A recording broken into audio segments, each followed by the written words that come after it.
Hay un cuaderno que nadie debería haber leído. Tiene recortes de revistas, fotografías de hienas, dibujos que parecen hechos por alguien que está perdiendo la razón. Tiene frases escritas en una letra que se va deformando conforme pasan las páginas, como si la persona que lo escribió al principio no fuera la misma que lo escribió al final. Y en la última página, después de meses de trabajo, solo hay dos palabras: bye bye. Ese cuaderno perteneció a Heath Ledger y fue la herramienta que usó para construir la interpretación más aterradora, más fascinante y más icónica de un villano en la historia del cine. Pero eso ya lo sabes. Lo que probablemente no sabes es el precio que pagó. Y mira, antes de que pienses que este es otro video de El Joker lo volvió loco, déjame decirte algo. Esa historia que te han contado no es del todo cierta. La realidad es más compleja y honestamente es mucho más triste. Así que quédate, porque esta no es solo la historia de un actor, es la historia de lo que pasa cuando le entregas todo a algo, y ese algo se queda con partes de ti que no sabías que estabas dando. Perth, Australia, 1979. En un suburbio tranquilo nace un niño al que le ponen un nombre bastante particular: Heathcliff.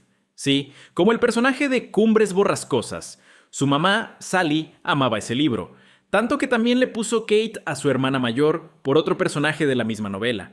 O sea, desde antes de nacer, este niño ya estaba destinado a vivir entre historias ficticias.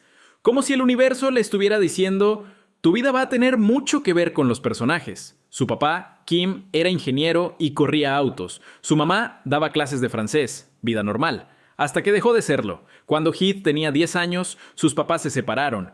Y mira, eso a cualquier niño le pega. Pero a Heath le pegó de una manera muy específica. Empezó a buscar refugio en dos cosas: el ajedrez y actuar.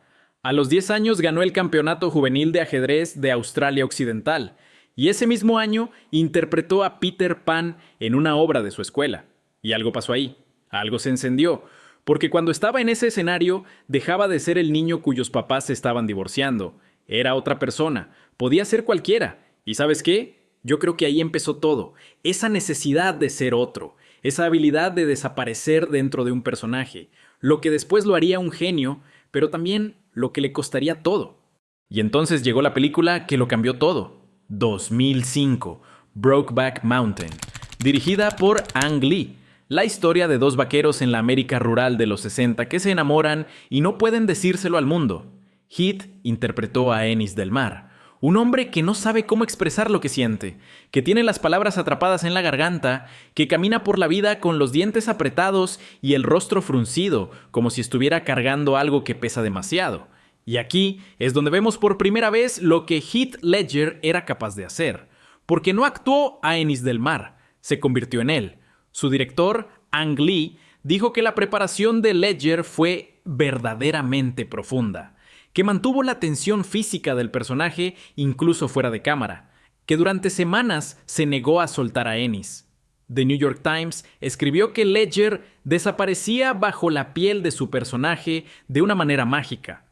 Con 26 años, lo nominaron al Oscar como mejor actor. También conoció a Michelle Williams en el set. Tuvieron una hija, Matilda Rose. Todo parecía ir bien. Pero hay algo que quiero que notes.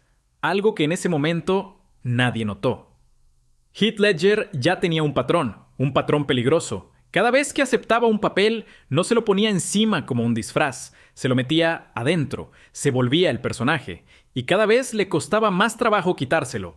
Con Ennis Del Mar fueron meses con los dientes apretados, meses viviendo como alguien que no puede decir lo que siente. Imagínate lo que pasaría cuando el siguiente personaje fuera un psicópata. Londres, 2007. Hay una habitación de hotel con las cortinas cerradas. Sobre la mesa hay recortes de periódicos, fotografías de hienas, imágenes de la naranja mecánica y un cuaderno abierto con dibujos que se van volviendo más caóticos con cada página. El hombre que está en esa habitación lleva semanas sin salir. Pasa horas mirando la pared, experimenta con voces y se ríe solo. Una risa aguda, descontrolada, que rebota contra las paredes vacías. Ese hombre es Heath Ledger. Mira, Christopher Nolan lo había contratado antes de que existiera un guión para The Dark Knight. Lo eligió porque vio algo en él, algo que otros directores no veían. No lo quería por su cara, Lo quería por su disposición a destruirse y reconstruirse para un personaje. Y Heath aceptó con una condición implícita: libertad total. Su agente reveló que tenía un contrato de pago garantizado, lo que significaba que podía hacer lo que quisiera con el personaje sin miedo a que lo corrieran. Y Ledger quería hacer algo tan extremo que, en sus propias palabras, lo despidieran. Entonces se encerró 6 semanas, solo, en una habitación de hotel en Londres. ¿Te imaginas lo que es eso?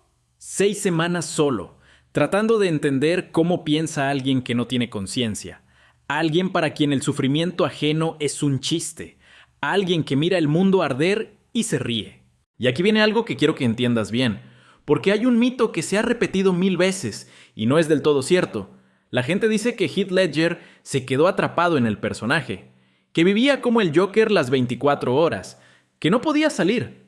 Y eso no es exactamente lo que pasó. Su maquillista, John Caglione, contó que entre tomas, Heath andaba en patineta por el set, fumaba cigarrillos, contaba chistes, daba abrazos de oso a todo el equipo.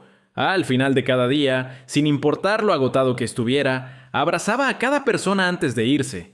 Eso no suena como alguien atrapado en la locura, ¿verdad? Pero cuando las cámaras se encendían, algo cambiaba. Heath sacaba su diario. Se cerraba unos segundos y el Joker aparecía. Christian Bale, que era Batman, dijo que durante los ensayos Ledger nunca usaba la voz del Joker. La guardaba, la reservaba exclusivamente para las tomas reales. ¿Te das cuenta de lo que significa eso? No era alguien que había perdido el control, era alguien que podía encender y apagar a un monstruo a voluntad. Y eso, si lo piensas bien, es casi más aterrador. La primera escena que filmaron fue el interrogatorio. Batman y el Joker cara a cara, la más intensa de toda la película. Nolan dijo después que nunca había visto a nadie actuar un golpe como Ledger lo hacía con Bale. Heath le pedía a Bale que no se contuviera en las peleas, que lo golpeara de verdad. Y Bale se había entrenado como peleador profesional para el papel. Los videos de amenaza que el Joker envía en la película fueron dirigidos y filmados por el propio Heath. Nolan le dio esa libertad. Cada toma era diferente de la anterior. Nolan quedó tan impresionado con la primera sesión que decidió no estar presente en las siguientes. Era un genio. Todo el mundo lo sabía. Pero también era un hombre que estaba pagando un precio que nadie podía ver. Y aquí es donde la historia se pone difícil. Heath Ledger tenía un problema que arrastraba desde hacía años. No podía dormir. Michelle Williams lo explicó después de su muerte. Tenía una energía incontrolable, vibraba, saltaba de la cama, su mente siempre estaba girando, girando, girando, siempre girando. Eso ya existía antes del Joker, pero el Joker lo empeoró. Piénsalo. Pasas 6 semanas encerrado solo, metiéndote en la cabeza de alguien que no tiene empatía, que considera el sufrimiento un espectáculo, y luego filmas durante meses escenas de una intensidad brutal, donde cada día te agotas hasta no poder moverte. Y cuando llegas a tu casa por la noche, tu cerebro no se apaga. En noviembre de 2007, pocos meses antes de morir, Heath dio una entrevista a The New York Times que, leída hoy, es escalofriante. Dijo que la semana anterior había dormido un promedio de 2 horas por noche, que su cuerpo estaba destruido, pero su mente no paraba. Describió una noche en la que, desesperado por dormir, tomó una pastilla de Ambien. No funcionó. Tomó otra. Se despertó 1 hora después. Su mente seguía acelerada. Y mira, yo no soy doctor, pero cuando lees todo junto, el insomnio crónico, el aislamiento, las semanas dentro de la mente de un psicópata, la separación de Michelle Williams, estar lejos de su hija de 2 años, empiezas a ver un patrón, no un patrón de locura, un patrón de desgaste, de alguien que se estaba vaciando.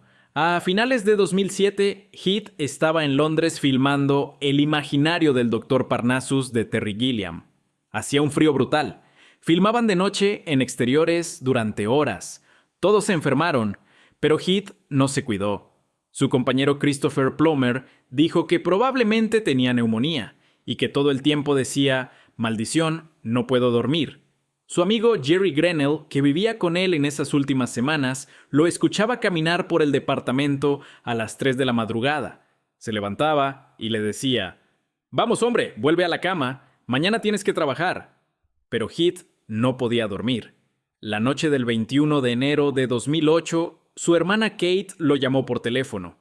Le dijo que dejara de mezclar los medicamentos con las pastillas para dormir. Heath le respondió: Katie, estoy bien, sé lo que hago. Al día siguiente, al mediodía, su ama de llaves llegó al departamento en Soho, Manhattan.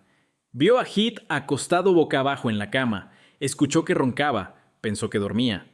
A las 2:45 de la tarde llegó su masajista para una cita. Cuando Heath no respondió a los golpes en la puerta, entró. Lo sacudió. No reaccionó. A las 3:36 de la tarde, Heath Andrew Ledger fue declarado muerto. Tenía 28 años. El informe toxicológico reveló que murió por intoxicación aguda causada por la combinación de 6 medicamentos recetados: analgésicos, ansiolíticos y somníferos. Ninguno fue tomado en exceso, pero la combinación deprimió su sistema nervioso hasta que dejó de respirar mientras dormía. Su papá dijo después algo que creo que todos deberíamos escuchar. No se excedió en ninguna dosis. La combinación de medicamentos recetados fue lo que mató a nuestro hijo. La muerte de Heath es una advertencia sobre los peligros ocultos de combinar medicamentos, incluso en dosis bajas. No hubo drogas ilegales. No hubo suicidio. Solo un hombre que no podía dormir, que estaba enfermo y que una noche mezcló pastillas en la desesperación de encontrar unas pocas horas de paz. Y esa noche se quedó dormido para siempre.